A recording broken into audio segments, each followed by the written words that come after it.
Selamat siang, terima kasih atas kesempatan yang diberikan. Nama saya Rita Susanti Sarileba, NIM 1903030002, kelas A, semester 3, mata kuliah Teori Sosiologi Modern, ujian akhir semester. 1. Paradigma teori sosiologi. Paradigma sosiologi merupakan cara pandang dalam melihat persoalan atau fenomena sosial. Istilah paradigma awal munculnya diperkenalkan oleh Thomas Kuhn dalam karyanya The Structure of Science Revolution. Paradigma merupakan suatu pandangan pokok mengenai persoalan yang dipelajari oleh ilmu pengetahuan. Secara sederhana, paradigma juga bisa dipahami sebagai cara pandang ilmuwan dalam melihat suatu persoalan. Konsep paradigma dipopulerkan dalam sosiologi oleh Robert Frederick melalui karyanya Sociology of Sociology. George Ritzer menulis secara spesifik paradigma-paradigma yang ada dalam sosiologi dalam bukunya Sociology a Multiple Paradigma Science. Ritzer memaparkan 3 paradigma sosiologi, yakni paradigma fakta sosial, definisi sosial, dan perilaku sosial. 2.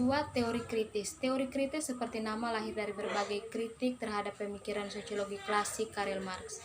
Ramalan Marx terkait revolusi sosialis yang tidak kunjung terjadi, serta bagaimana ia memposisikan fakta ekonomi sebagai penentu jalannya dunia sosial, merupakan beberapa tesis dikritik oleh pemikir teori kritis. Teori kritis umumnya diasosiasikan dengan Institute for Social Research di Universitas Frankfurt, Jerman. Tempat teori ini lahir dan berkembang. Teori kritis diklasifikasikan sebagai teori sosial, artinya teori kritis bersifat multidisiplin dan bukan merupakan bagian dari tradisi keilmuan tertentu. Berbagai bentuk teori kritis. Terlepas dari faktor yang melatar belakangi kelahirannya, teori kritis tidak hanya mengkritik pemikiran Marx tentang determinisme ekonomi. Kritik yang ditawarkan oleh teori kritis turut menyasar berbagai elemen dunia sosial serta pemikiran tokoh-tokoh intelektual selain Marx. Secara garis besar, selain kritik terhadap Marx yang seharusnya turut memperhatikan aspek-aspek dunia sosial selain aspek ekonomi, teori kritis juga turut mengkritik konsep-konsep lain seperti positivisme, sosiologi, masyarakat modern, hingga budaya. 3. Teori posmo.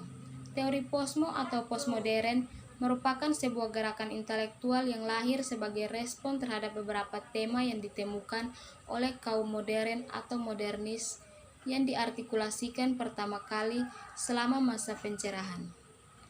Era postmodernisme sendiri hanya dibatasi pada akhir abad ke-20. Beberapa ahli terkadang menyebutnya bahwa era postmodernisme dimulai setelah Perang Dunia II berakhir karena adanya kekecewaan eksistensial akibat terjadinya Holocaust. Selain itu, kelahiran postmodernisme ditempatkan di tahun 1960-an ketika modernisme tidak lagi produktif. Postmodernisme tidak mewujudkan dirinya sendiri hanya sebatas pada filsafat seperti ontologi, epistemologi, dan aksiologi, atau teoritis, melainkan postmodernisme adalah sebuah konsep yang jauh lebih komprehensif yang melingkupi seni, arsitektur, dan kritik.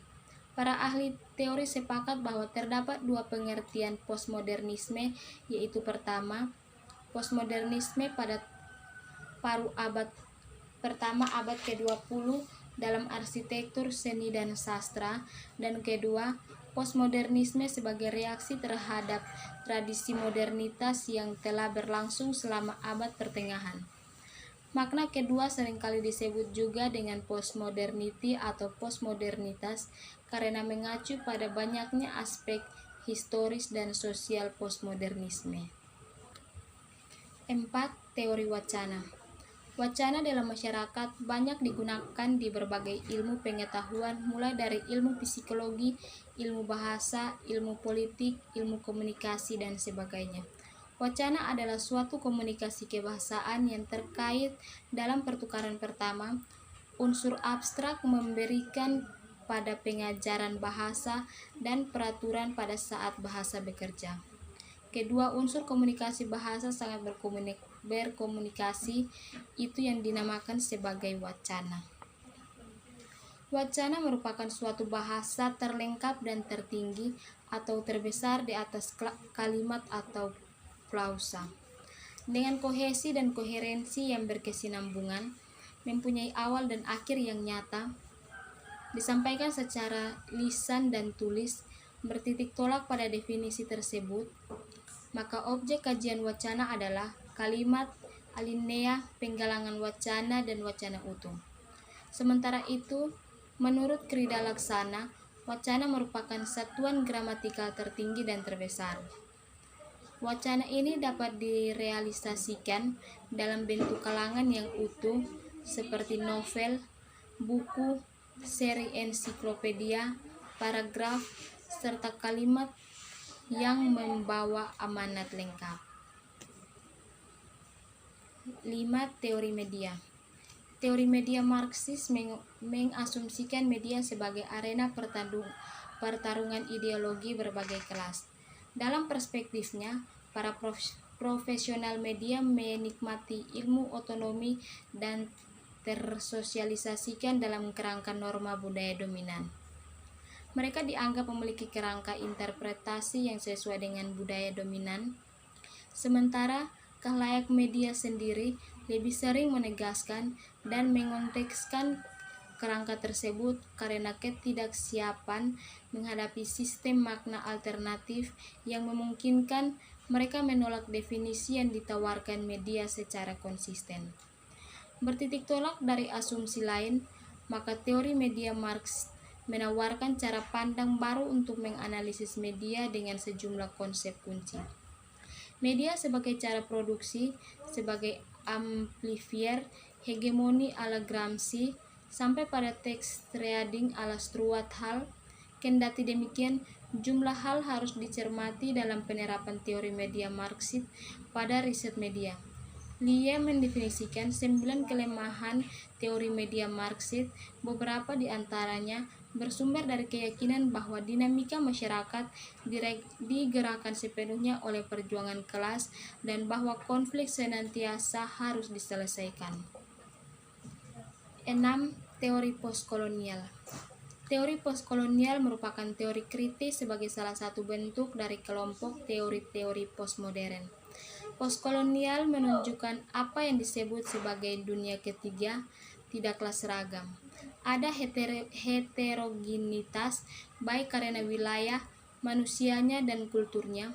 Ia juga menunjukkan bahwa ada resistensi tertentu dari timur ke barat. Salah satu bentuk yang sangat terkenal adalah apa yang disebut sublateran oleh Spiak. Intinya, postkolonial menyediakan kerangka untuk mendestabilisasi bahwa ada asumsi tersembunyi yang melekat dalam pemikiran Barat yang selama ini selalu mengklaim diri sebagai kebenaran tertinggi dan juga universal. Teori postkolonial dikembangkan secara ground dengan mengangkat berbagai bukti real hasil kolonialisme, baik secara fisik, politis, maupun kultur. Tujuan perkembangan teori postkolonial adalah melawan sisa-sisa dampak dari terjadinya kolonialisme dalam pengetahuan termasuk dalam sisi kultur. Postkolonial merupakan teori yang berasumsikan dan sekaligus mengeksplor perbedaan fundamental antara negara penjajah dan negara terjajah dalam menyikapi arah perkembangan kebudayaannya. Teori ini diterapkan untuk mengkaji karakter budaya yang lahir terutama pada negara-negara dunia ketiga atau negara bekas jajahan pada dekade selama penjajahan berakhir. 7. Teori poststrukturalis. Teori dalam hubungan internasional semakin berkembang sering berjalannya dinamika interaksi internasional. Sejalan dengan dinamika yang terjadi pada dunia internasional, studi hubungan internasional pun mengembangkan kajiannya, termasuk kelahiran teori-teori baru. Salah satu teori yang muncul di era kontemporer adalah teori poststrukturalisme dan teori postkolonialisme. Kedua perspektif merupakan salah satu dari perspektif alternatif, yakni poststrukturalisme menekankan bahwa perlunya tujuan kajian yang lebih mendalam dari kritik yang berkelanjutan dalam hubungan internasional. Sementara teori postkolonialisme menekankan pada bagaimana hubungan internasional berkembang dan berubah semenjak era kolonialisme berakhir. Maka dari itu, lebih dalam mengenai asal mula asumsi dasarnya, argumen, tema utama hingga kritik muncul terhadap teori ini. Demikian hasil penjelasan saya mengenai 7 teori. Sekian dan terima kasih.